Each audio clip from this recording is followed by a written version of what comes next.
Muito bem, muito bem, muito bem. Tá. Obrigado, Alessandro, pelo convite, então, pela apresentação também.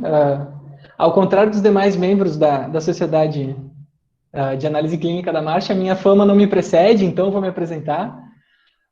Eu sou prof. Em Caxias do Sul, na Universidade de Caxias do Sul, e lá nós temos um laboratório de análise de marcha, 3D, né? Em que o serviço de análise de marcha já está plenamente a vapor, né? Nós já temos aí alguns anos de história, e estamos agora com o serviço de avaliação da corrida sendo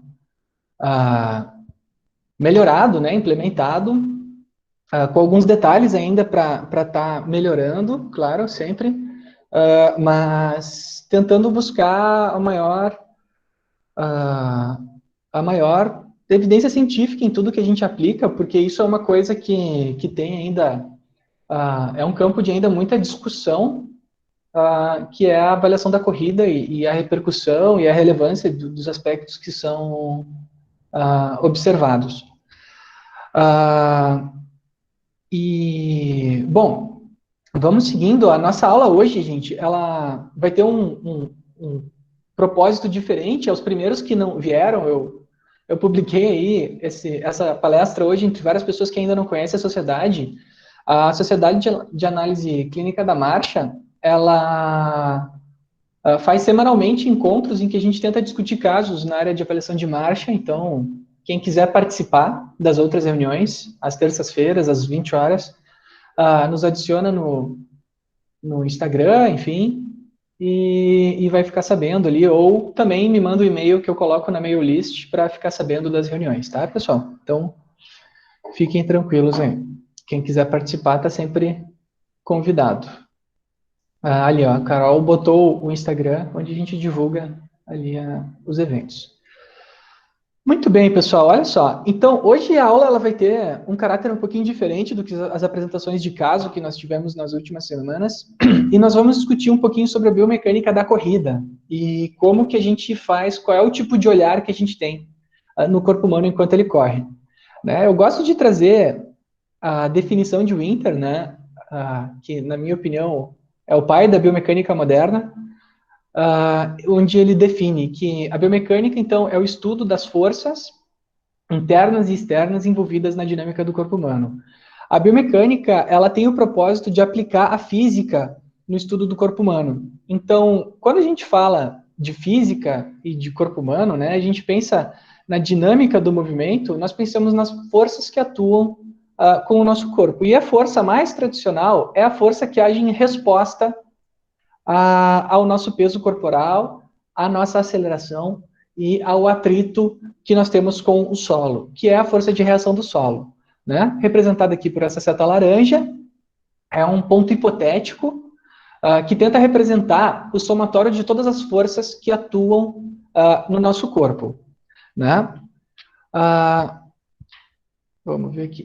Se eu clico fora e clico dentro, a coisa muda aqui. Bom, essa força, gente, ela vai agir sempre em resposta ao como nós interagimos com o meio, e ela vai gerar uma série de repercussões no nosso organismo, que eu vou falar várias vezes hoje, certo? A primeira delas é a propagação dessa força pelo nosso corpo, né? Que nós chamamos de força bone to bone, que são as forças de contato entre as articulações. Então, eu representei aqui, então, imaginem que nós encostamos aqui com o pé no solo, e essa força vai se propagando a partir dos tecidos rígidos do nosso pé, da articulação do tornozelo para a tíbia, depois da tíbia, platô tibial, pela articulação do joelho para o fêmur, e depois do fêmur para a articulação do quadril, para a cavidade da pelve. Nós chamamos isso de as forças de contato, né? Ou a expressão em inglês, quando a gente olha nos artigos, é força bone to bone, osso a osso. É bem comum a gente ler nos artigos essa expressão. Bom, se nós observarmos, então, que existe uma distância entre o eixo articular em que ocorrem essas forças e a força externa, que é essa força de reação do solo, nós podemos projetar aqui pequenas distâncias que vão nos ajudar a explicar outro fenômeno relevante que as forças geram quando elas atuam sobre alavancas, né? Que são os momentos. Momento, a definição de momento é tendência de giro em um segmento rígido, em torno de um eixo, né? Então, o que nós temos aqui? Essa força de reação do solo, se vocês perceberem, ela tem uma distância que ela passa posteriormente à articulação do tornozelo e gera uma tendência de giro dessa articulação nesta direção, assim, no sentido da flexão plantar, né? Então, a gente teria uma tendência de giro nesse sentido. No joelho, isso já vai acontecer de forma semelhante. O que vai acontecer? Essa força que está atuando do lado de fora do corpo passa por trás do joelho, né? Posteriormente. E também vai gerar uma tendência de giro do joelho nesse sentido. Se vocês observarem, a tíbia aqui vai atuar como uma alavanca e como nós estamos puxando aqui nessa região, opa, deixa eu só permitir aqui o pessoal entrar. Como nós estamos atuando aqui nessa direção, essa força vai gerar uma tendência de giro agora no sentido da flexão do joelho. E no quadril, essa tendência, durante este momento da corrida, que é o que eu desenhei aqui para vocês, ela tende a atuar no sentido contrário. Como que ela vai atuar? Como agora a distância entre a força e o centro articular, ela está atuando anteriormente, ela está na frente da articulação do quadril, o que vai acontecer? Eu vou gerar agora uma tendência de girar a articulação do quadril nesta direção. Ou seja, no quadril, esta força, nesta ocasião de contato inicial durante a corrida, vai gerar uma tendência de flexão do quadril. Isso, gente, é o que nós chamamos de momentos externos, certo? Em laranja, aqui estão representados os momentos externos durante a corrida. E para contrapor esse momento externo, perdão, e para contrapor esse momento externo durante a corrida, as nossas estruturas internas, entre elas, estruturas de cápsula articular, tendões, ligamentos e principalmente a nossa musculatura, né, a musculatura atuando via tendões, vai ter que atuar em sentido de contrapor essa tendência de movimento. Por que contrapor? Contrapor ou controlar, né? Por quê? Se esse momento flexor plantar atuar livremente no tornozelo, ou melhor, vamos olhar aqui no joelho, né? Onde é mais intuitivo o pensamento. Se essa força de momento flexor do joelho atuar livremente enquanto eu estou realizando a minha fase de contato inicial, e eu não tiver um momento interno para contrapor essa tendência de giro, o que vai acontecer? Eu vou ter apenas um momento externo e o meu momento interno, ele vai ser,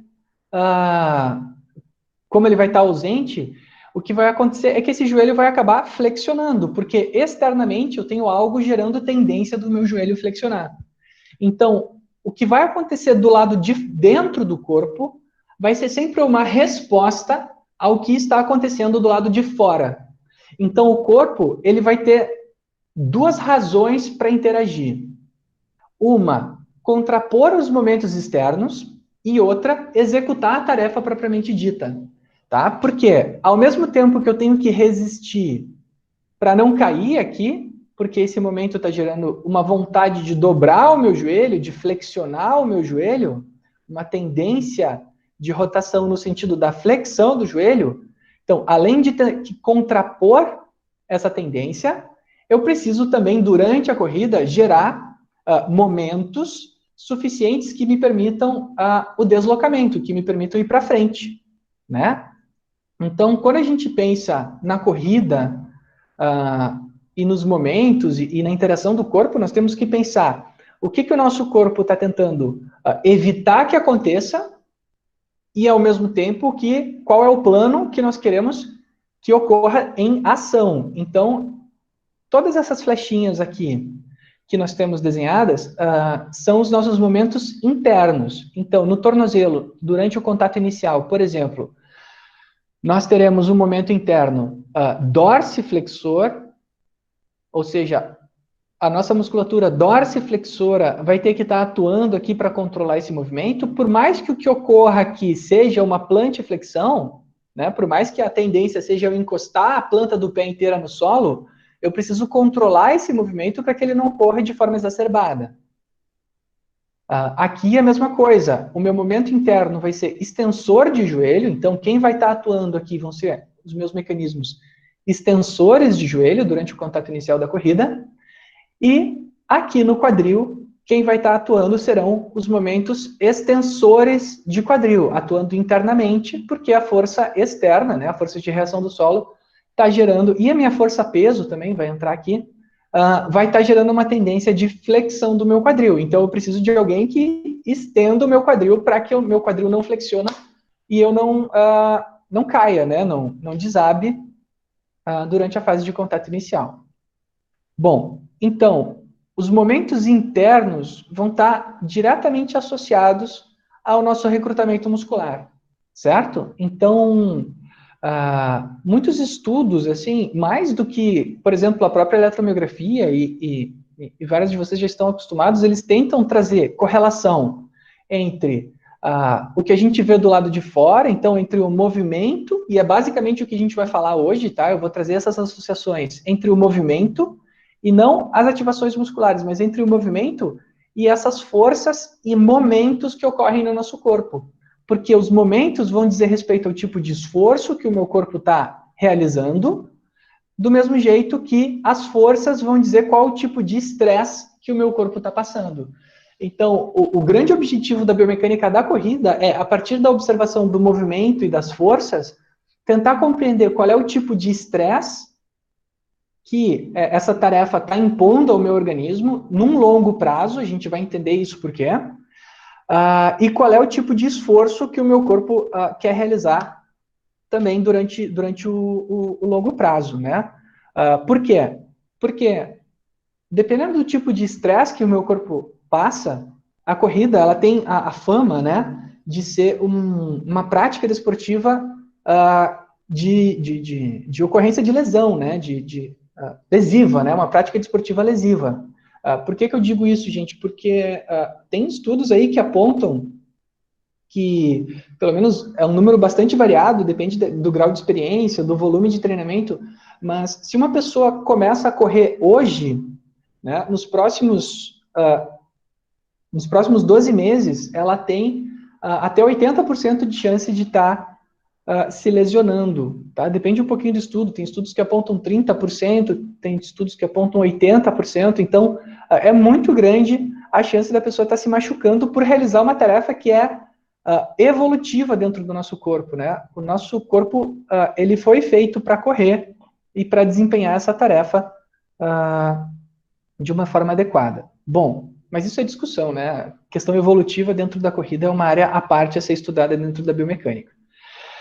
Bom, e a partir desses momentos e dessas forças, a gente chega nas ativações musculares e tenta entender como ocorre o controle do movimento, para poder desenhar uma melhor avaliação, entender quais são os déficits neuromotores que ocorrem durante a corrida que podem estar prevenindo esses esforços exagerados e, consequentemente, poder planejar intervenções, né? E diferente, por exemplo, da análise de Martin, que as intervenções são muito ortopédicas, né? São muito invasivas, na área da corrida, raramente nós temos intervenções cirúrgicas, 99% das intervenções são conservadoras, ou por meio de fisioterapia, ou por meio de um treinamento que auxilia o organismo a desenvolver estratégias para diminuir esses esforços que eu apresentei aqui, que a gente vai aprofundar, né? Então, o próprio corpo pode adquirir a capacidade de estar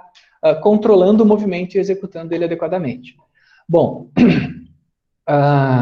aqui só apresentando, né, a captura 3D do movimento, se utilizam câmeras infravermelho, se colocam marcadores reflexivos, se faz o tracking dos marcadores reflexivos e se faz o modelamento tridimensional para se ter conhecimento dos ângulos e das forças atuantes no corpo durante a corrida, né? Se utilizam aí diferentes modelos biomecânicos, lembrando que modelos biomecânicos, gente, são só simplificações do corpo, tá? A gente não precisa, assim, ter medo dessa expressão, né? Mas modelos são, assim, qual é o método que eu utilizei para simplificar o corpo e poder descrever o fenômeno de uma forma que eu possa compreender apenas aqueles aspectos que me são relevantes naquele momento, tá? Bom, e aí a gente chega lá no esqueletinho bonitinho, né? Aquela coisa assim, bom, põe a pessoa a correr, coleta esses marcadores, inclusive um dos nossos colegas aqui fez um post muito legal essa semana falando sobre como que ocorre a transformação da coleta em um sistema tridimensional como esse. E aí a gente chega nas informações que realmente nos interessam, que é a cinemática, ou seja, os ângulos articulares em cada plano durante cada fase do movimento. Pessoal, olha só.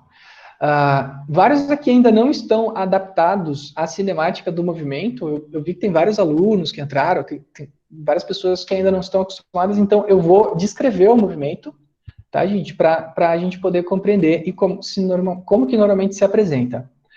Normalmente a gente divide a descrição do movimento pelas articulações ou pelos segmentos. Então, na primeira linha, nós temos a pelve, na segunda linha, nós temos o quadril, na terceira linha, o joelho, e na última linha, o tornozelo. E nas colunas, nós separamos por planos. Então, o plano sagital na primeira coluna, o plano coronal na segunda coluna e o plano transverso na terceira. Isso não é consenso, não é regra, né? A gente já viu isso várias vezes aqui em outras reuniões, outros laboratórios que apresentam isso, esse modelo em outras sequências, outros formatos, mas é assim que a gente adotou ali em Caxias, e a sociedade hoje está aí para tentar trazer uma padronização para esse modelo de apresentação dos resultados, né? O Alessandro deve estar ouvindo aí, eu acho que é uma das maratonas do Alessandro e do doutor Amâncio, é tentar padronizar para todo mundo falar a mesma língua. Bom, enfim, enquanto a gente não padroniza, é assim que a gente apresenta lá. Bom, se vocês perceberem, cada um destes gráficos que apresentam aqui os ângulos articulares, eles têm uma linha, uma série de linhas passando verticalmente por dentro deles. Isso é o que divide a fase de apoio da fase de balanço. Então, cada um destes ciclos tem os ângulos articulares durante a fase de apoio e durante a fase de balanço. A gente vai entender melhor eles mais para frente. Em cinza, vocês enxergam em todos os gráficos a média dos ângulos articulares apresentados por todas as pessoas que já passaram lá pelo nosso laboratório, tá? E a gente está construindo isso como se fosse uma referência de normalidade, né, para diversas velocidades. Então, a gente está tentando padronizar esses elementos aqui dentro da nossa coleta. Que mais? Bom, o que significam esses gráficos? Cada articulação aqui está descrita com valores para o lado positivo e com valores para o lado negativo, né? Então, se a gente olhar, por exemplo, o joelho, para cima é flexão de joelho, para baixo é extensão. Durante a corrida, nós realizamos uma pequena flexão durante a fase de apoio e uma flexão muito maior durante a fase de balanço. Então, se a gente observar aqui, por exemplo, esse corredor aqui do lado, e eu sei que no Google isso fica bem ruim, né? O Google, ele deixa a coisa meio trancada, né? Mas se vocês observarem, por exemplo, o joelho desse corredor aqui na esteira, o que a gente percebe, né? Que ele faz uma pequena flexão durante a fase de apoio, então, que é essa flexão que a gente enxerga aqui, e depois, durante a fase de balanço, vamos tocar um pouquinho o vídeo aqui, tentando pegar a fase de balanço da perna direita, ele faz uma flexão muito maior, que é esse segundo pico de flexão. Sendo que a linha horizontal em cada um desses gráficos significa o 0 graus anatômico, que é a posição inicial, que é a posição em que a gente, teoricamente, estaria quando em ortostase. Tá? Bom, vamos seguir um pouquinho. E a gente faz também a observação, se vocês perceberem, aqui eu tenho um vídeo e aqui eu tenho os gráficos representando o movimento tridimensional. E aqui a gente faz também o vídeo dele correndo no plano coronal, mais ou menos com o mesmo propósito da análise de marcha, né, gente? O vídeo ele tem uma relevância clínica muito grande, a ponto de, atualmente, alguns locais de avaliação utilizarem apenas o vídeo, né? E isso, para alguns elementos, é bastante suficiente, e hoje eu vou discutir os principais deles, que o vídeo está se mostrando o suficiente, apesar de ter algumas limitações. Bom, além de fazer a coleta da corrida durante a coleta tridimensional e vídeo, também se faz coleta de amplitude de movimento, né? Então, as que têm apontado maior correlação com economia de movimento e com a incidência de lesões é o ângulo máximo de flexão do quadril, o teste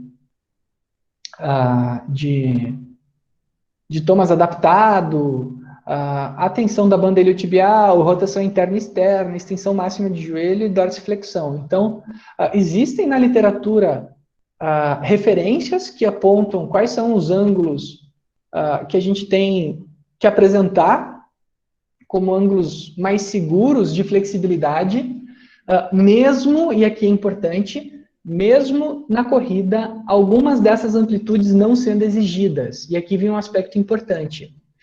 É muito importante que o atleta tenha um certo grau de flexibilidade, porque como a flexibilidade ela está relacionada diretamente com aspectos neurais durante a corrida, né? A gente sabe que o que limita a nossa amplitude de movimento, além da nossa cápsula articular, é a ativação do nosso fuso muscular. Né? Então, a gente tem um reflexo miotático toda vez que a gente alonga o músculo em alta velocidade ou em altas amplitudes. Né? Então, se toda vez que eu alongo o meu músculo, ele responde com um arco reflexo involuntário, eu estou contraindo ele ao mesmo tempo que eu estou alongando, mesmo que isso seja em baixa intensidade. Isso, se a gente colocar numa maratona, por exemplo, ou seja, eu ficar 42 quilômetros correndo, né, ficar aí 2 horas, 3 horas correndo, e cada vez que eu alongo a minha musculatura, o meu sistema nervoso central, o meu sistema nervoso periférico, no caso, né, central a nível medular, responder com um pequeno nívelzinho de contração reflexa, devido ao alongamento da musculatura, eu vou ter um pequeno gasto de energia cada vez que eu der uma passada. Então, o grau de flexibilidade ajuda a reduzir esse reflexo causado pelo alongamento muscular durante um movimento funcional simples, de baixa amplitude, como a corrida. Tá? Então, hoje, a flexibilidade ela tem se mostrado uma capacidade importante, mesmo para exercícios, para esportes que não ocorrem em grande amplitude muscular. Tá? A gente pode se aprofundar nisso mais à frente, quem quiser, mas é um aspecto interessante. Eu trago várias referências aqui que eu uso para construir essa aula, né? E além disso, gente, olha só, mesmo eu não atingindo grandes amplitudes de movimento durante a corrida, o fato de eu ter uma flexibilidade diferente numa perna e na outra também pode estar me prejudicando. Então, se eu tenho uma perna muito mais flexível e outra perna menos flexível, isso também pode causar assimetrias na forma como o meu controle motor vai estar acontecendo. Uma vez que o fuso muscular, esse que responde com esse arco reflexo, ele também é um proprioceptor muscular. Então, ele vai me dar informação para o sistema nervoso central de quão alongado está aquele músculo. E se eu tenho flexibilidades muito diferentes numa perna e na outra, normalmente os artigos trazem 15% de diferença entre os membros, nós também podemos estar nos expondo a um maior gasto energético ou, inclusive, a uma maior incidência de lesões, uma vez que nós temos um feedback sensorial ocorrendo durante a corrida que pode estar alterado. Tá?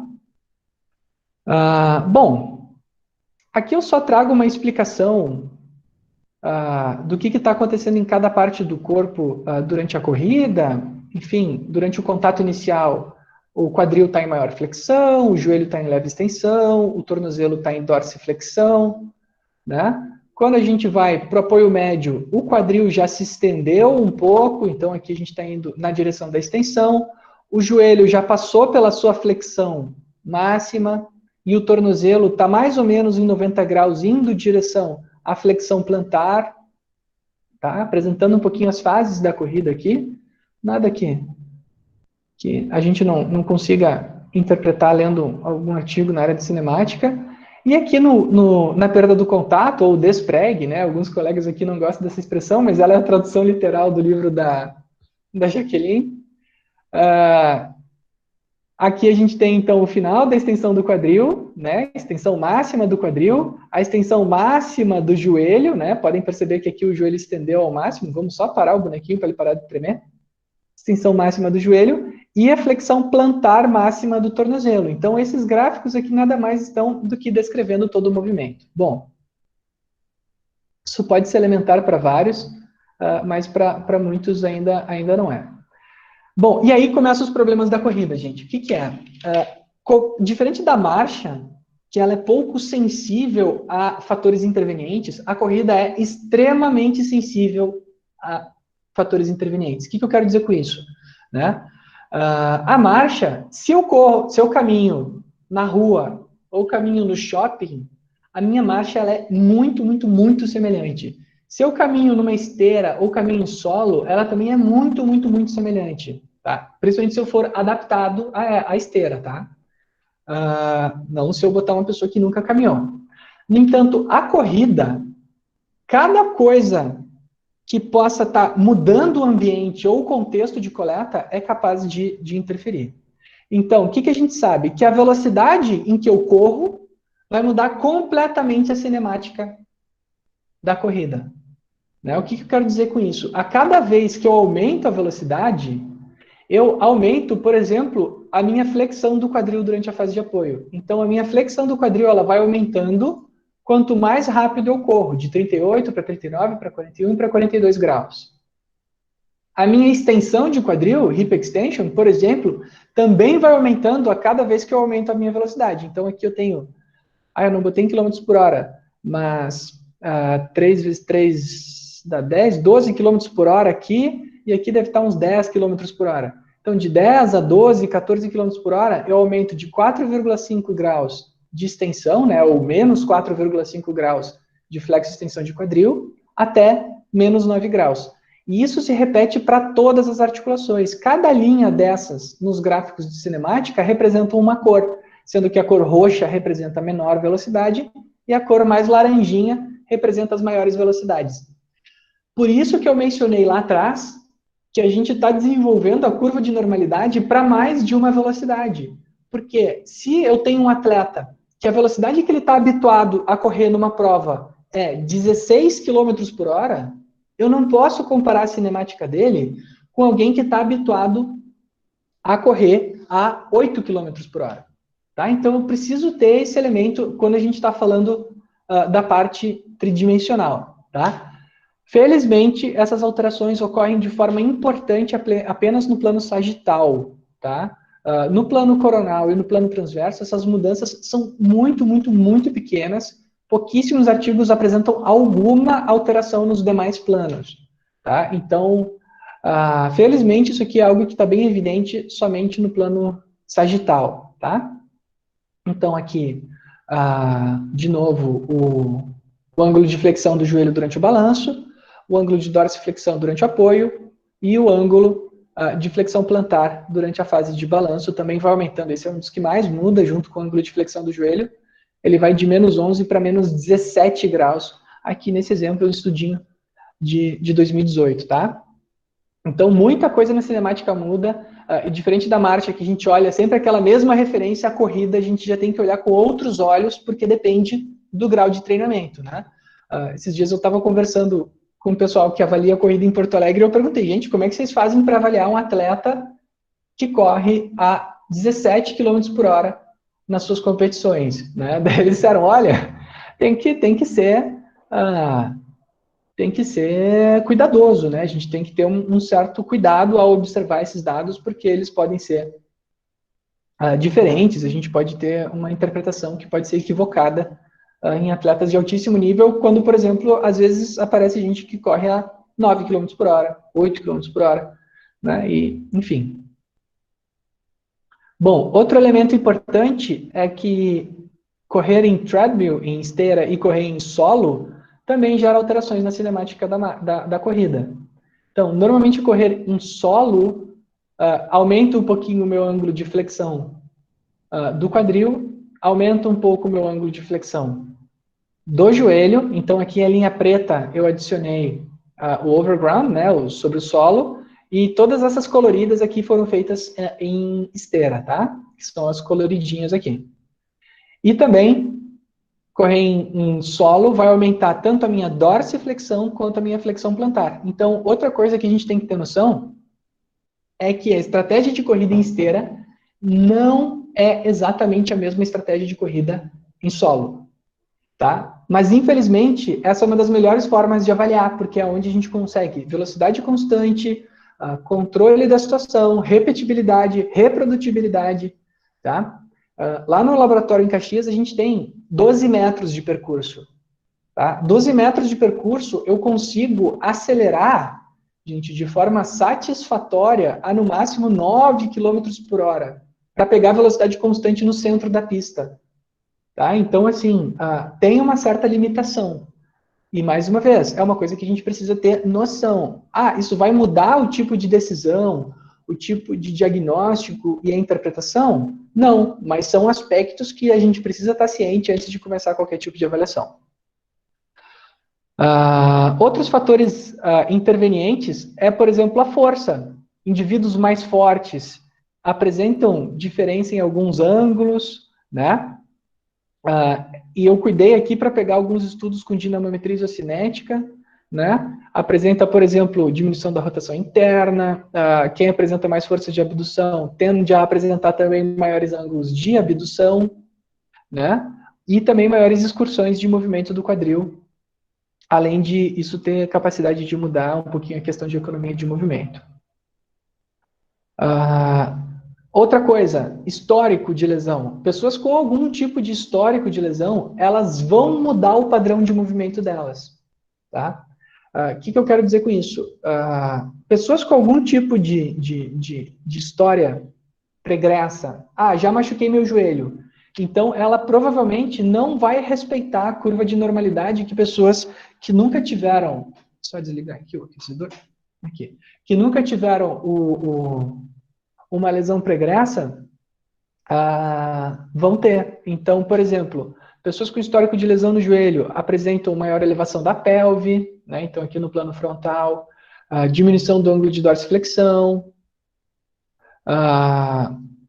pessoas com histórico de lesão na tíbia podem apresentar maior adução do quadril, histórico de lesão por fratura de estresse tibial podem apresentar maior aversão de tornozelo. Então, são questões que a gente tem que discutir, porque nem sempre a gente sabe o que veio antes, o ovo ou a galinha, né? Se esses indivíduos mudaram o padrão de movimento por causa da lesão, ou se foi o padrão de movimento não usual que causou a lesão. Né? O que a gente sabe é que lesões são multifatoriais, mas será que a cinemática da corrida pode contribuir para isso? Né? Então, esse pode ser mais um dos elementos que podem contribuir para essa alta incidência de lesões que a gente tem em pessoas que começam a praticar corrida. Como eu disse, em um ano, até 80% das pessoas podem se machucar simplesmente por estar correndo. Certo? Então, essa é a grande discussão que a gente tem. Infelizmente, na área da corrida, a gente tem pouquíssimos estudos prospectivos, então faz uma avaliação, vê o acompanhamento dessas pessoas, vê quem se machucou, vê quais eram os aspectos prévios que podem ser relevantes para as lesões que a gente apresentou depois. Na corrida também, gente, a força de reação do solo ela tem um padrão muito diferente da marcha, né? Então, a gente tem discutido aqui na Sociedade de Análise de Marcha a força de reação do solo ela tem um padrão mais ou menos assim, e na corrida ela já tem um pico, principalmente quando nós corremos em retropé, bem grande, né, que se dá... Ai, peraí, deixa eu só tentar pausar aqui. Que se dá exatamente no momento do contato do calcanhar. Então, nós temos esse primeiro pico, um aumento de força aqui por absorção, e depois um pico de força propulsiva que vai diminuindo. No plano vertical. Já no plano horizontal, o que, que nós temos? No começo do ciclo, vamos começar aqui de novo. No começo do ciclo, nós temos forças apontando positivamente, ou seja, apontando no sentido para trás, e no final do ciclo nós temos forças apontando negativamente, ou seja, apontando no sentido para frente. Tá? E aqui vem uma das grandes questões. Quando a gente fala em tecidos viscoelásticos, que é basicamente os tecidos biológicos, todo tecido viscoelástico ele tem baixa resistência a forças aplicadas a altas taxas. Ou seja, se eu aplico uma força num tecido e essa força cresce muito rápido, isso tende a causar um estresse naquele tecido maior do que se eu aplico uma força muito alta de uma forma muito gradativa. Tá? Então, por exemplo, o fato de aqui em questão de 100, 200, 300 milissegundos, eu estar aplicando 150 quilos de força no pé do meu atleta, é algo que causa um tipo de estresse tecidual muito maior do que se eu demorar aqui, ó, se eu demorar 2, 3, 4 vezes o tempo para aplicar uma força de aqui 2.000 newtons. Tá? Então, a velocidade de aplicação da força nos tecidos interfere muito o tipo de efeito que nós teremos neles. Tá? Um exemplo que a gente pode pensar é, por exemplo, o travesseiro da NASA. Vocês lembram da história do travesseiro da NASA? Que era aquela espuma que apresenta comportamento viscoelástico? Né? Aquele travesseiro, o que acontecia? Se você apertasse sua mão bem devagarinho nele, né? E tirasse a mão, ficava o desenho da mão no travesseiro. Né? Só que se você pegasse aquele travesseiro e desse um tapa nele, um golpe com força e rápido, ele não mudava de formato. Ele permanecia rígido. Ou seja, os meus tecidos, por apresentarem este mesmo comportamento viscoelástico, se eu aplico força neles de forma devagar, eles têm capacidade de se acomodar e suportar aquelas cargas. Agora, se eu aplico uma força, mesmo que seja pequena, mas em altas taxas, eles não têm tempo de se acomodar e acabam sofrendo aí algum tipo de estresse estrutural que pode ou não ser prejudicial. Né? Então, são as coisas que a gente discute na área da biomecânica da corrida. Né? E aqui, se vocês repararem, né? Ai, meu Deus. Aqui, nesse vídeo aqui, o que acontece? Este corredor estava correndo em retropé. A corrida em retropé, que é a pisada com o calcanhar, ela tende a causar altos picos. E aqui vem outra grande área de discussão da biomecânica, que é o quê? A corrida em antepé, essa já não gera esse primeiro pico. Né? E aqui vem uma área que se briga muito nos congressos, né? Se muda padrão de pisada, não muda padrão de pisada. É claro que aqui eu coloquei uma velocista, ela está correndo em alta velocidade. Mas, só para não usar o vídeo do Lieberman, que é o vídeo que em todas as aulas aparece,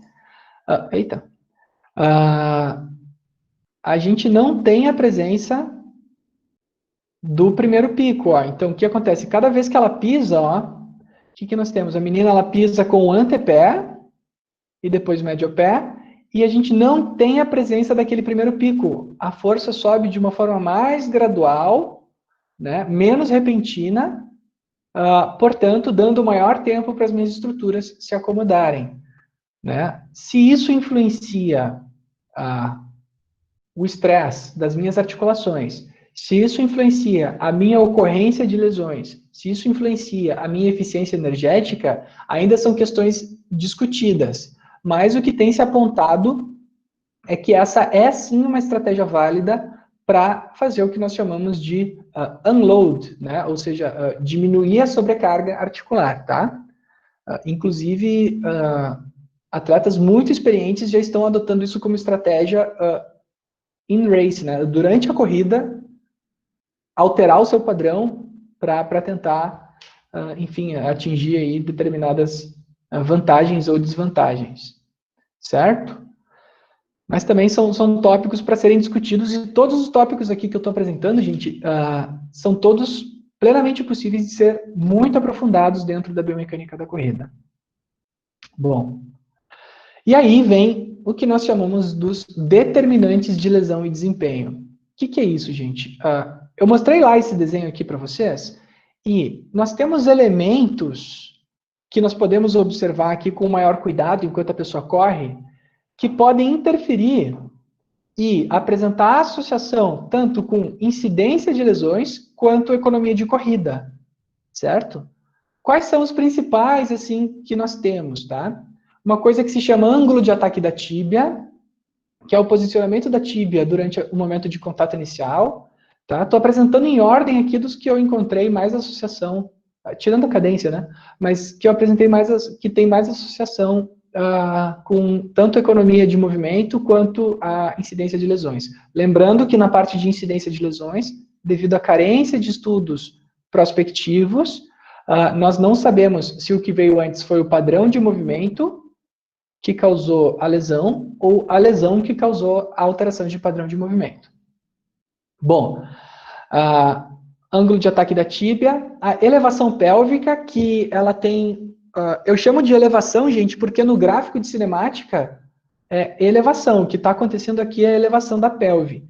Mas, normalmente, esse determinante, a galera que é da área da corrida chama de drop da pelve contralateral. Ou seja, que é quando a pelve que não está em contato com o solo desaba, né? Então, se eu botar aqui, que vocês devem perceber que essa pelve está apontando nesse sentido, né? E isso se chama drop da pelve, porque a pelve que está contralateral caiu. Mas no gráfico de cinemática, o que acontece é que a pelve que nós olhamos durante a fase de apoio, ela está subindo, né? Então, os artigos de cinemática normalmente chamam de pelvic elevation, certo? Então, também são questões que nem a nomenclatura ainda na área da corrida está padronizada, tá? Diferente da marcha, que já tem um pouquinho mais de história. Flexão do tronco, então, o ângulo de flexão do tronco enquanto a gente corre, que tipo de interferências e repercussões isso pode trazer no corpo, o ângulo de eversão do tornozelo, e a cadência, que é a quantidade de passos que eu dou por minuto, né? Então, são todos determinantes que afetam as duas coisas, tá, gente? Que afetam o quanto eu vou economizar ou não de energia e vão ter algum tipo de associação com lesão, né? Bom, vamos começar aqui com o ângulo de ataque da tíbia, gente. Olha só, se vocês perceberem essas duas situações, nós temos uma situação em que o indivíduo está pisando no solo com uma tíbia que está formando um ângulo relativo entre o plano da perna aqui com o solo de aproximadamente 90 graus, e uma segunda situação em que nós temos um ângulo agora maior que 90 graus sendo formado com o solo aqui. Esse ângulo se chama ângulo de ataque no linguajar de quadra, né, que a gente chama assim, o pessoal que está em campo, na pista, chama de ângulo de ataque, mas nos artigos eles chamam de overstriding ou de ângulo de extensão do joelho durante o contato inicial, tá? Eu gosto mais de chamar de ângulo de ataque porque é o mais usual, assim, né?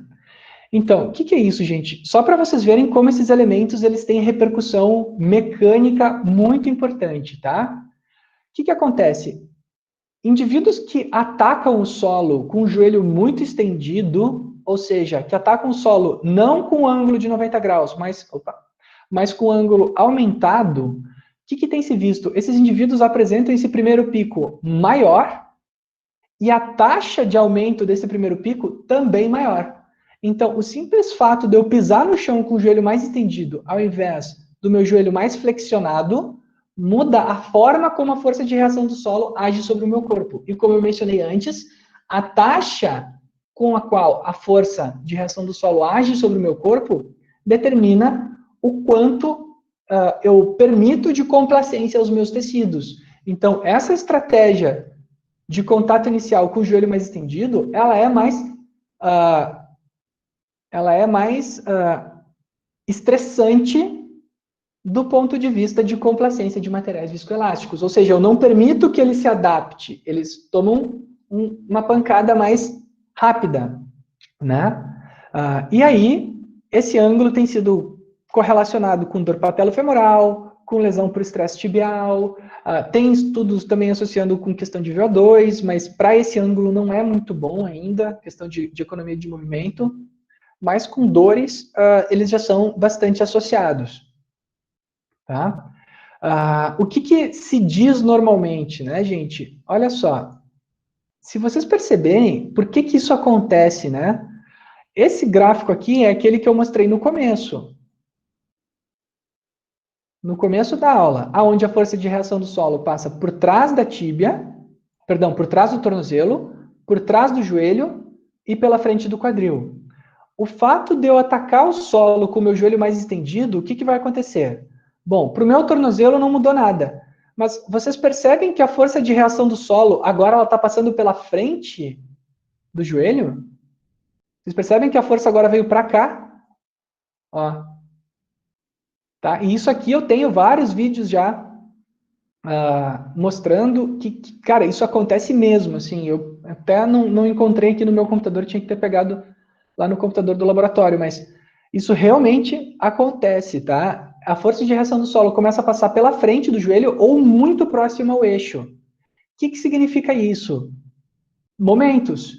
Eu vou ter aqui um momento flexor do joelho. Portanto, eu vou ter que usar minha musculatura extensora.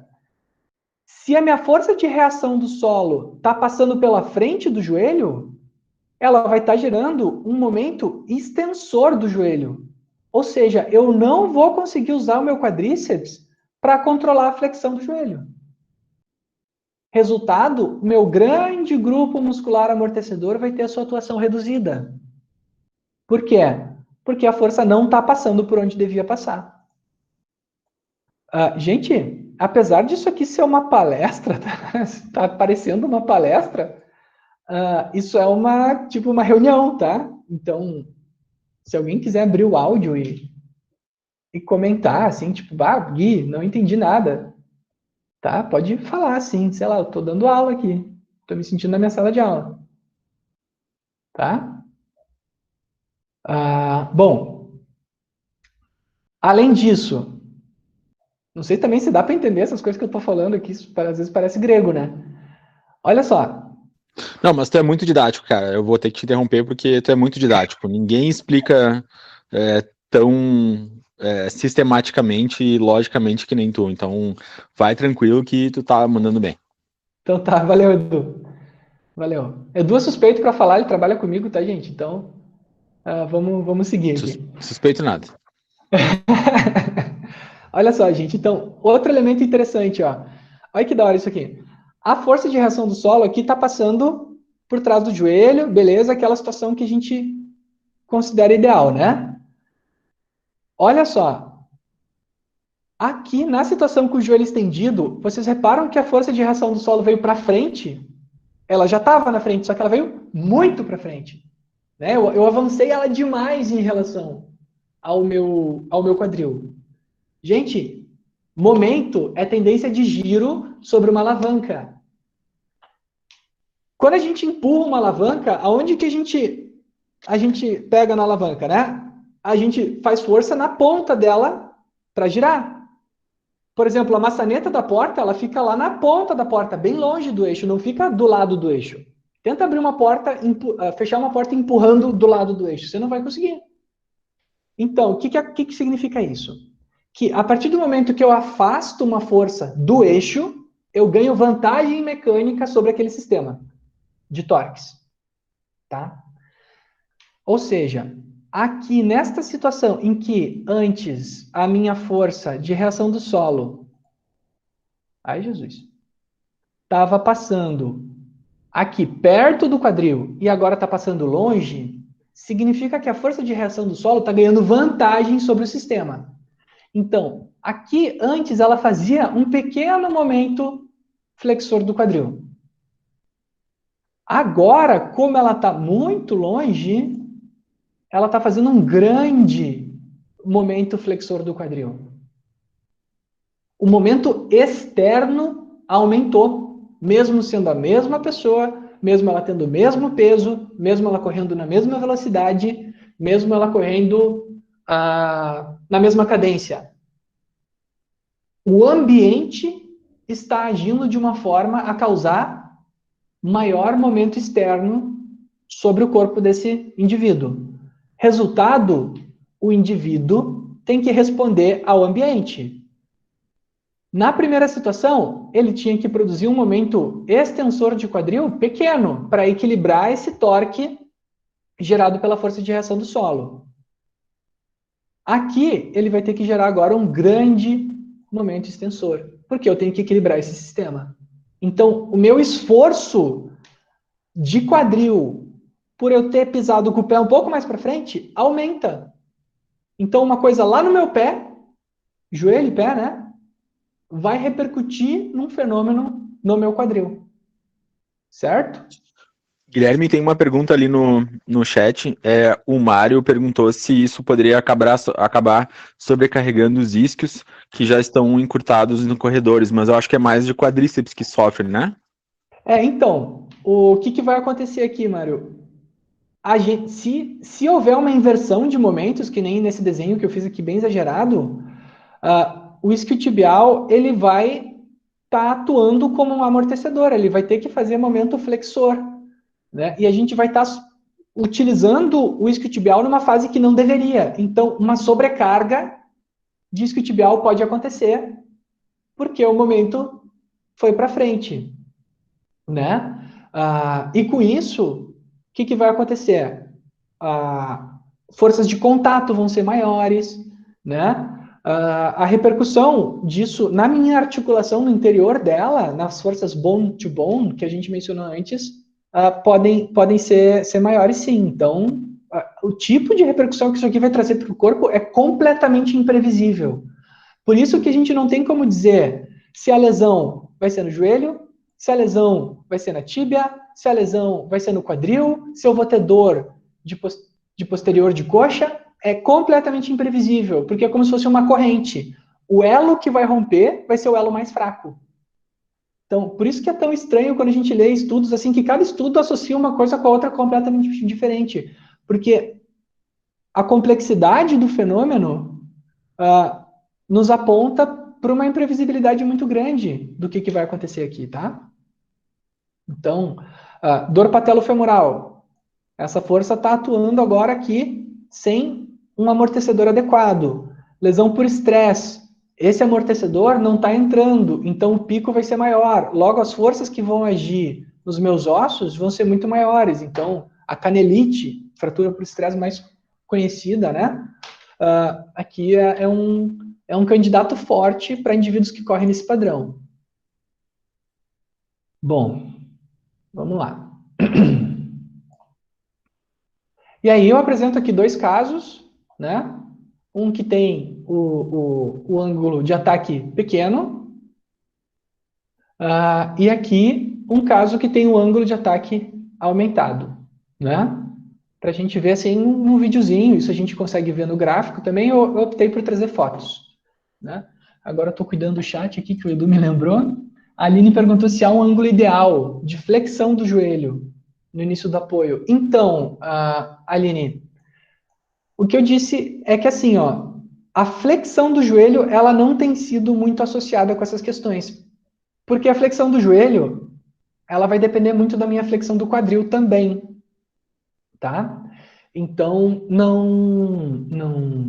tem do joelho, mas tem o ângulo relativo da tíbia com relação ao solo.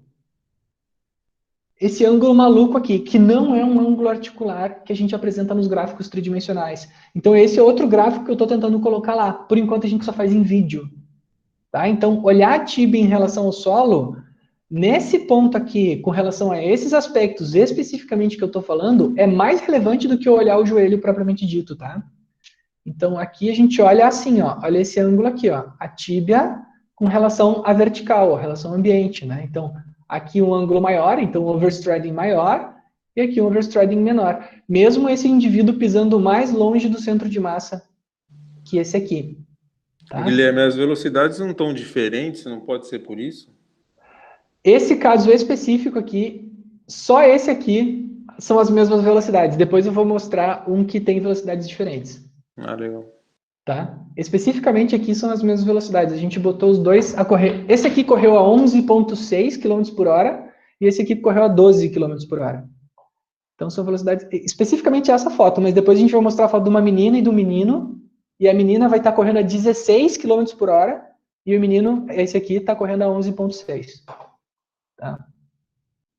Bom, maratona não, eu só da perguntei, só por curiosidade, Guilherme, até para a gente também, né, não, quebrar claro. o gelo aí, porque você deve estar com a garganta seca. Então, Paulo. É por causa da amplitude de movimento que eu estou vendo na fase de balanço do lado direito, entendeu? O rapaz, pelo menos da minha direita aqui da tela, tá com o joelho bem tu enxerga flexionado. meu mouse quando eu mexo, não, Paulo? Não, o outro. Esse aqui? Tá bem flexionado. E o da esquerda tá bem menos flexionado. Então, assim, não sei se... quando eu bati o olho, eu achei que poderia ser um efeito alguma coisa do efeito da velocidade por conta da amplitude, da cinemática, né, por si só. Não, tá perfeito. Esse cara corre esquisitão mesmo.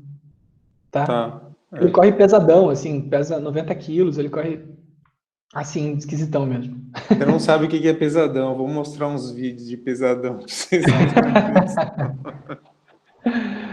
Valeu, toca aí. Valeu. Mas depois a gente vai ter os exemplos, assim, bem, bem curiosos, né? Essa aqui é a maratona na muralha da China, ó. Esse aqui, a galera cansa, né? Pedacinho. Isso aqui deve ser um lugar legal de correr. Bom, o outro elemento é o drop da pelve, né? Ou a elevação pélvica, dependendo do que vocês estão lendo.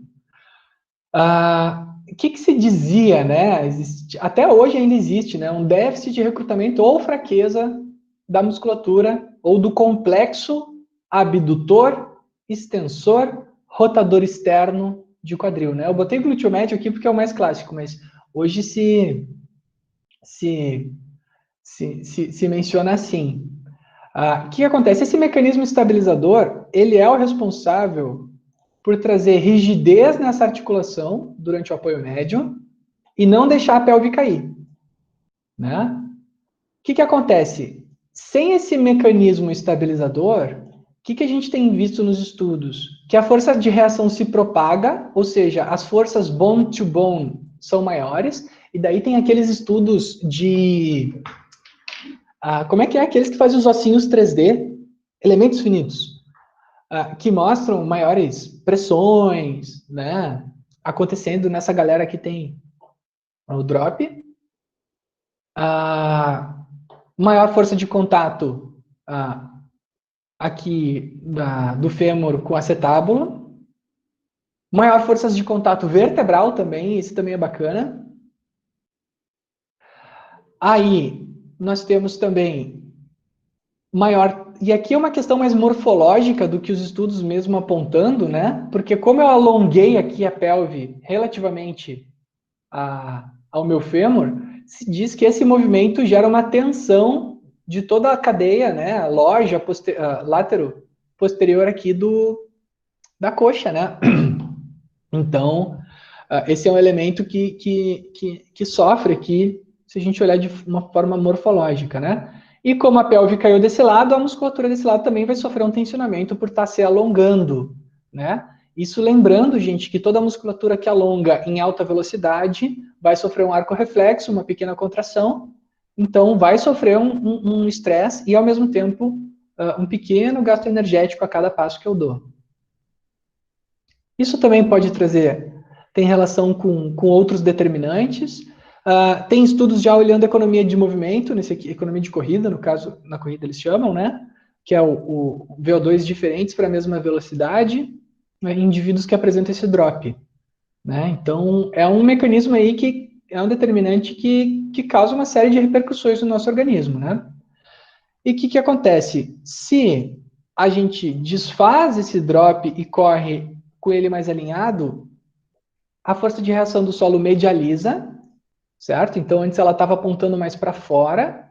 Isso aqui também a gente tem estudos que apontam o ângulo da força de reação do solo no plano frontal, ele medializa mais, diminui toda a tensão lateral aqui, diminui a tensão medial do tornozelo, diminui a tensão lateral do tronco, diminui as forças de reação bone to bone no joelho, no quadril e até na coluna.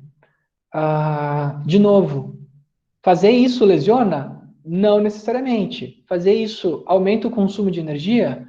Não necessariamente.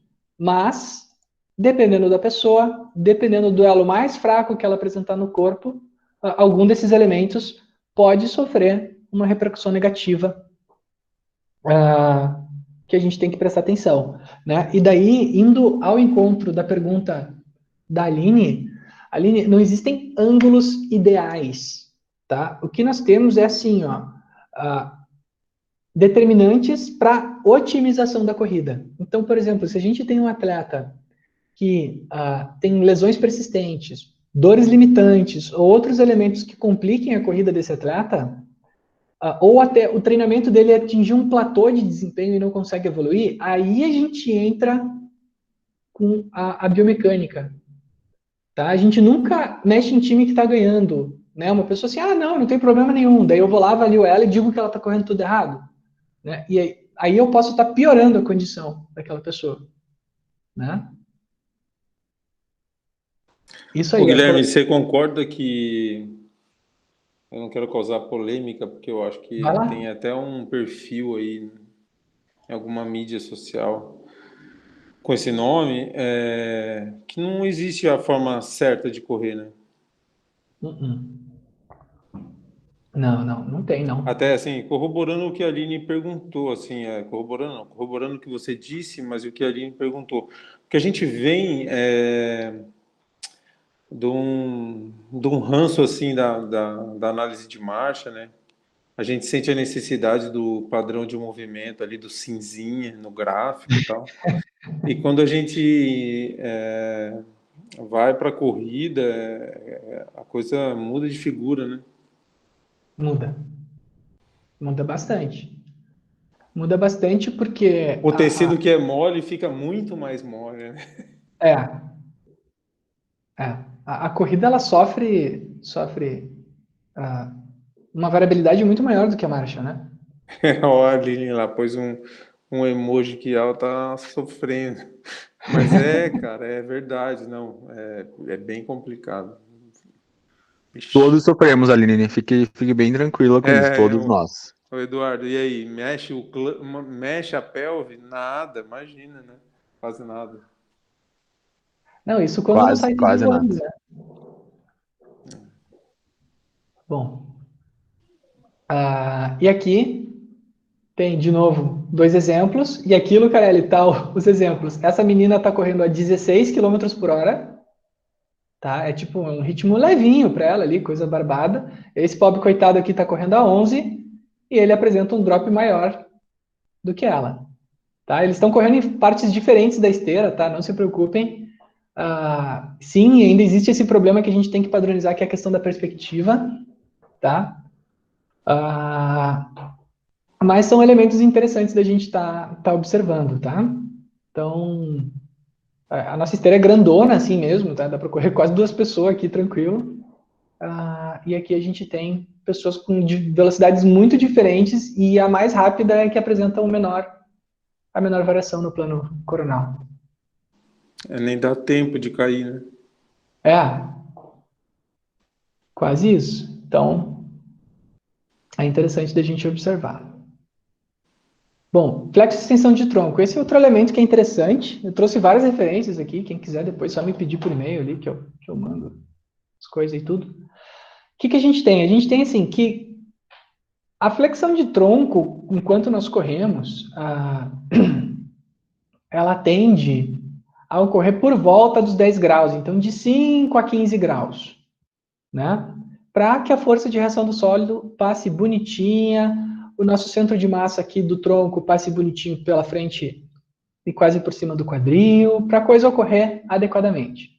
O que acontece? Indivíduos que correm com uma extensão do tronco ou uma extensão do quadril, né? A origem aqui pode variar um pouquinho. O que acontece, né, pessoal? Nós temos um estresse posterior lombar, tá? Agora eu não vou saber dizer em qual desses que mostrou isso, né? Mas um estresse posterior lombar, então uma maior compressão desta região, um aumento da demanda abdominal, tá? Então, o que acontece? Como eu estou correndo para trás, eu estou gerando um torque extensor de tronco. Logo, eu tenho que usar os meus flexores de tronco para normalizar essa situação, tá? E aí, eu botei um asterisco, porque isso aqui não tem evidência científica, tá? Eu coloquei isso com uma reflexão minha. Eu acredito que às vezes isso pode acontecer porque a pessoa não tem musculatura paravertebral e pode usar isso como uma estratégia, né? Não tem essa musculatura suficiente para a tarefa, não como força, mas como recrutamento, como controle mesmo, para realizar a tarefa, ou como força também, mas tem estudo que está avaliando questão de propriocepção, de capacidade de controle, e estão bem mais interessantes os resultados, né? A minha habilidade de voltar para a posição inicial. Então, esse déficit de comando, isso ainda não está certo na literatura, pode ser responsável por fazer a pessoa correr assim, porque aí ela não precisa usar a musculatura paravertebral. Lembrando que na corrida, os músculos eles têm que entrar na hora exatamente perfeita. Se eles entram atrasados ou adiantados, isso tem uma repercussão muito grande no consumo energético e na própria tarefa por si. Então, tudo tem que ser muito sincronizado. Aqui está parado, mas lembre-se que isso é o contato inicial, né? É uma fase muito pequena, um intervalo de tempo de milissegundos, mas que pode trazer uma série de efeitos. Isso também aumenta o momento extensor do joelho, né? Como eu corri para trás, a minha força de reação do solo veio mais longe do joelho, então eu aumentei o momento extensor do joelho, meu quadríceps vai ser mais demandado, então eu preciso, né? Isso, uma coisa que eu fiz lá no tronco está prejudicando a minha coxa. Aumentos de força compressiva patelofemoral, então o fato de eu correr assim aumenta a força compressiva patelofemoral, então posso especular condromalácia, né? Pode aparecer aqui em pessoas que correm com as costas para trás, sabe? Então, olha como é maluco, como é uma questão de corrente, né? É um eixo mais fraco que vai ceder primeiro porque eu puxei lá do outro lado, né? Eu puxo aqui, o que vai romper lá do outro lado, né? E o mesmo acontece para a flexão exagerada. Dessa vez, não é mais a musculatura abdominal que está sendo exigida mais, é a musculatura paravertebral, porque agora minha força-peso está gerando um momento flexor de tronco. Então, antes eu estava a 10 graus aqui de flexão de tronco, agora eu estou a 20. Então, eu vou causar uma maior demanda paravertebral. Já está aqui a resposta. Né? Então, e olha só que interessante, aqui eu botei a mesma especulação, né? Talvez por déficit paravertebral, isso também ocorra. Agora, não porque eu estou querendo me poupar, né? O que eu fiz antes? Eu não consigo usar minha musculatura paravertebral. O que eu faço? Inconscientemente, eu começo a correr assim, para me proteger, porque aquela musculatura é insuficiente. Uma estratégia de controle motor, né? Uma galera chama de inteligência. Eu não chamo isso de inteligência, mas enfim, é uma estratégia. Mas o que pode acontecer também? Eu estou correndo e a minha musculatura, por ser insuficiente, eu começo a cair. E eu começo a flexionar o meu tronco para frente. Então, insuficiências, e aí a gente tem que entender qual é o tipo de insuficiência, pode ser o mesmo, podem gerar repercussões completamente diferentes. Tá? Então, esses dois elementos aqui é uma reflexão que se faz, tá? No estudo mais antigo dessas listas aqui, é o único artigo que ele faz, esse SCASH 2000 aqui, SCASH 2000, É o único que ele faz menção a esse elemento. Os outros, ninguém nem se arrisca a especular. Tá? Normalmente, os estudos mais para trás, década de 2000, década de 90, é quando a galera fazia mais especulações. Hoje, Deus o livre se tu faz alguma especulação quando tu vai submeter um artigo para uma revista, né, Lucaré? Tentar explicar o mecanismo que pode causar aquela alteração. A galera te mata. Nesse caso, como eu girei o meu tronco para frente, a minha força de reação do solo veio para frente também. E eu vou aumentar o meu momento agora extensor de quadril, porque eu aumentei aquela distância. Então, lembra que não é só o ângulo de ataque da tíbia que pode mudar a minha força de reação do solo. A minha força de reação do solo, ela ocorre em resposta a como o meu organismo está interagindo com o ambiente. Então, o fato de eu jogar o meu tronco para frente faz a minha força de reação do solo para frente também.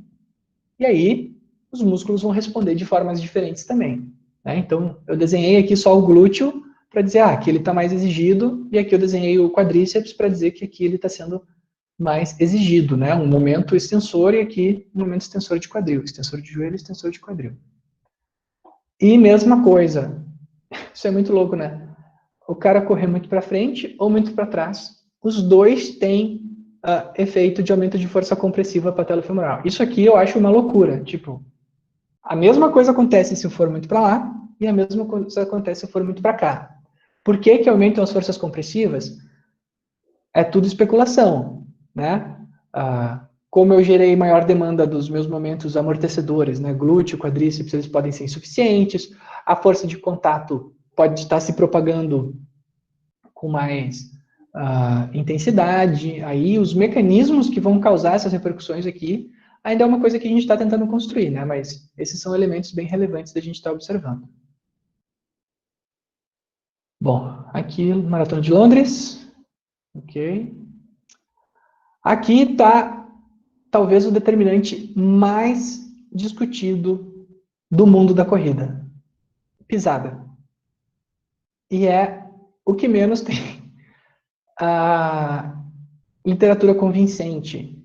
Porque para qualquer lado que a coisa vá, pode ser problema. Vamos lá. Olha só. O ângulo de aversão, gente, é isso aqui. Ó. É o ângulo que a minha tíbia tem em relação ao meu pé. Tá? Então, por exemplo, aqui eu não botei os autores, esqueci. Mas,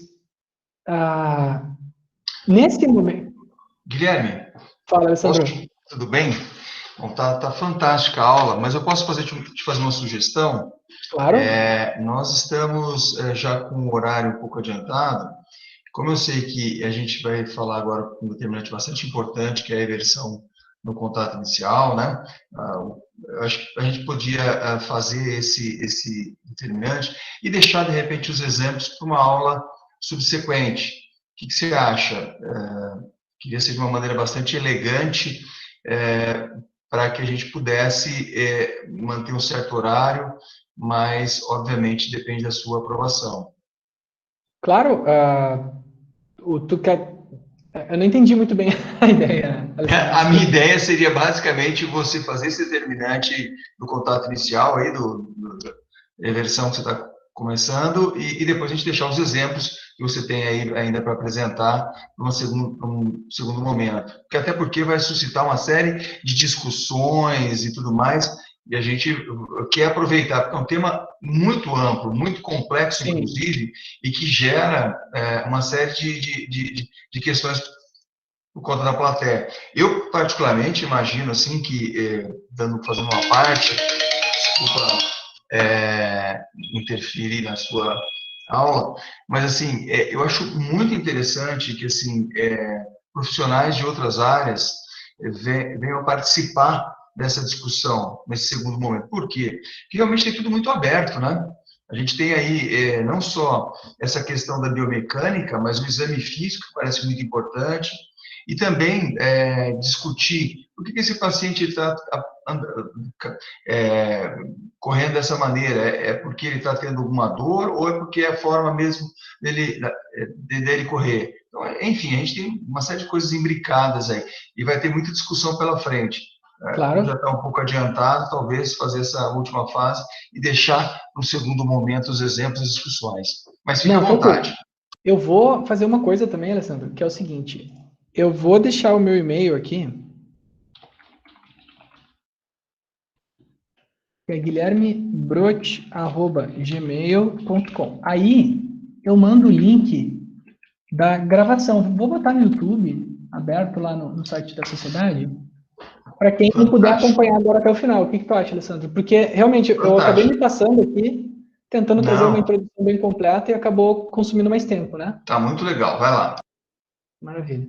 Então tá, eversão durante o contato inicial, a pisada neutra aqui nesse momento é o mais usual, e inversões, né? Inversão é o tornozelo apontando nesta direção assim, tem tido associação com síndrome da banda iliotibial, com a fascite plantar, né?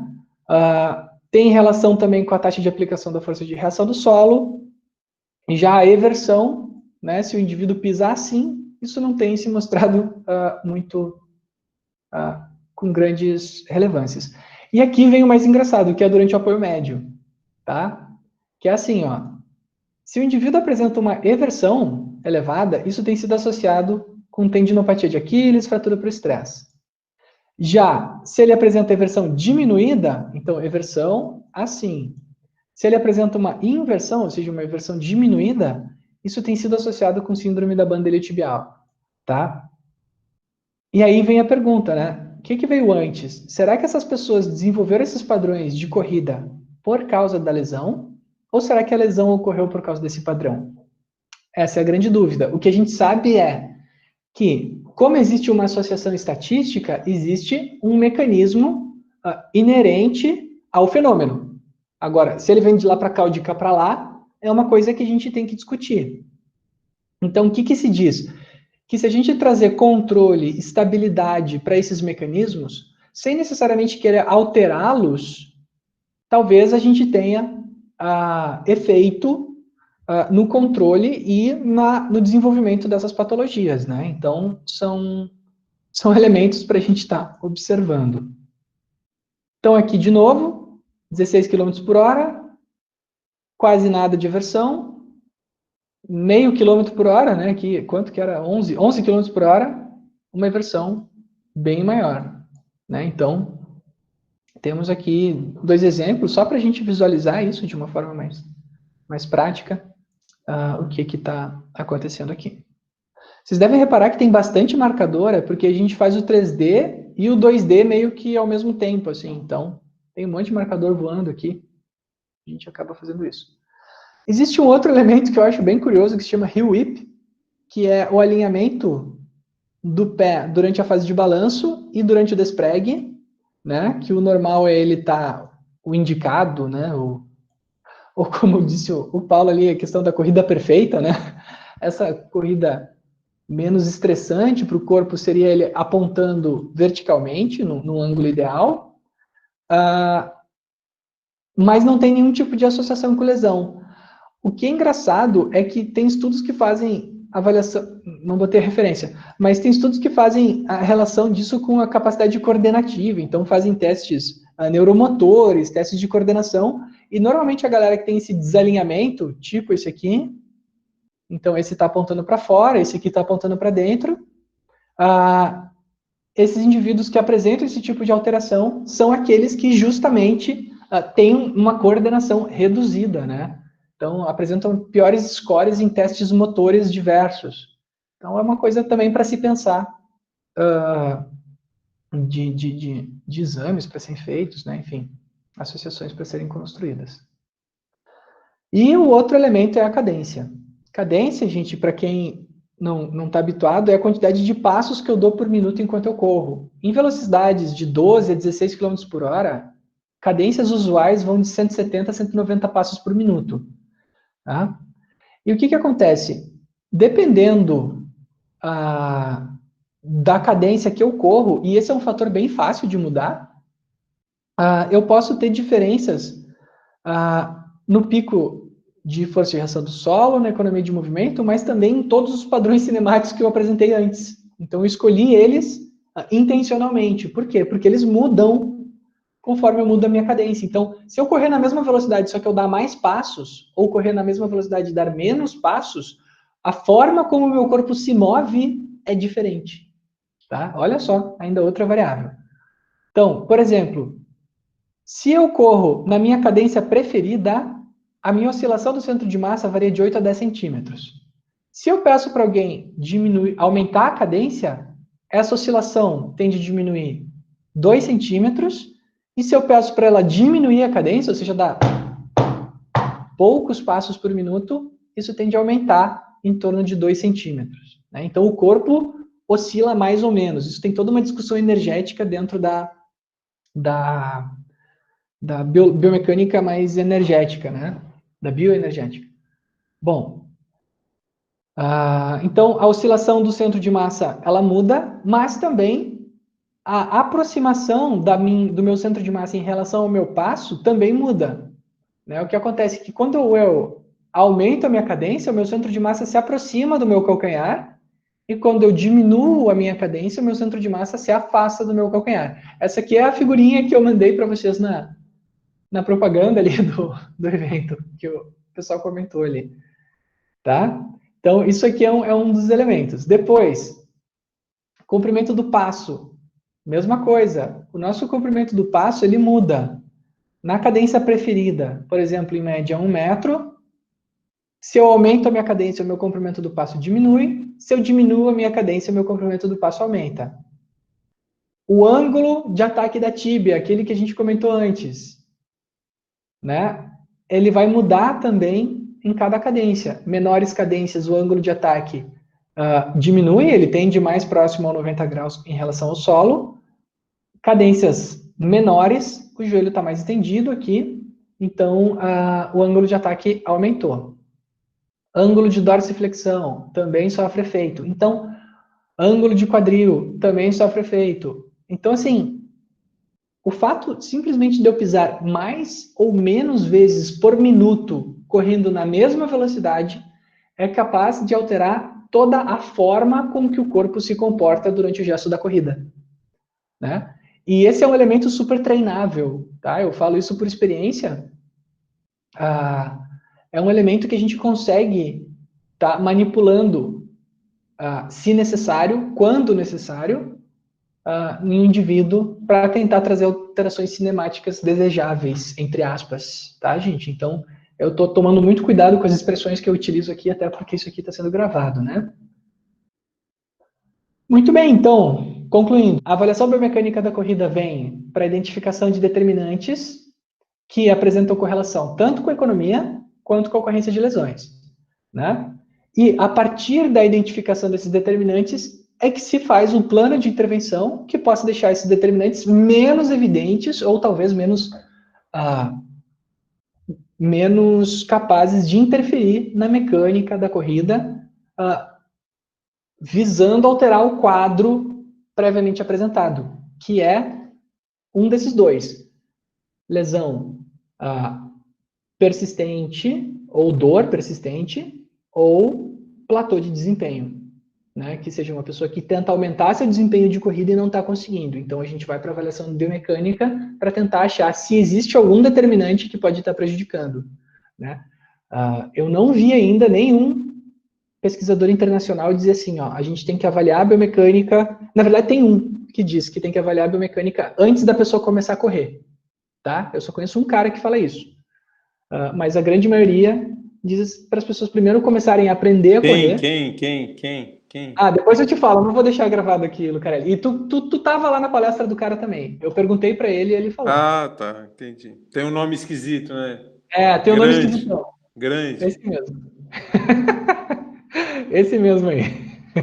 Tu tava lá. Ó as piadinhas internas aí, ó. Bem, gente, 2019 a 2020, a Running Biomechanics teve um salto de produções, então tem muito artigo legal para ver, assim, revisões temáticas, meta-análises, trazendo associação pico de aversão com diferentes lesões, rotação do joelho, tornozelo, nossa, gente, tanta coisa.